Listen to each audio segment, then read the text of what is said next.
নমস্কার।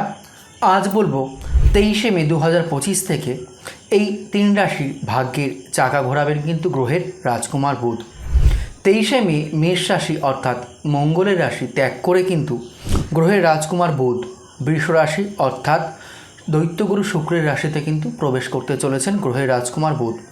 বহু রাশির জাতকরা কিন্তু উন্নতির মুখ দেখবে, তবে আমি বলবো বিশেষ করে এই 3 রাশির জাতক এবং জাতিকাদের ভাগ্যে কিন্তু তুমুল উন্নতি হবে বা প্রচুর উন্নতি হবে।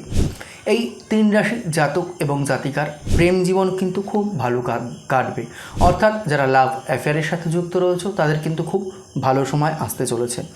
যারা চাকরিরত রয়েছে, যারা চাকরি করছো তাদেরও কিন্তু খুবই ভালো সময় কাটতে চলেছে এই সময় থেকে। 23শে মে থেকে কাঙ্ক্ষিত আশাগুলি, অপূর্ণ ইচ্ছাগুলি কিন্তু পূরণ হতে থাকবে এই 23শে মে থেকে 3 রাশির জাতক এবং জাতিকার জীবনে। মায়ের সঙ্গে কিন্তু সম্পর্ক খুব সুন্দর হবে এবং খুব ভালো হবে। সেই 3 রাশির জাতক এবং জাতিকা হলো সিংহ রাশি, কুম্ভ রাশি এবং কিন্তু মিথুন রাশি। তুমি কোন রাশির জাতক বা জাতিকা কমেন্ট সেকশানে লিখে জানাতে কিন্তু আমাকে একদমই ভুলো না। আর যদি আমার এই ভিডিওটি তোমার কাছে ভালো লেগে থাকে অবশ্যই একটি লাইক, একটি শেয়ার কিন্তু করে দিও। নমস্কার।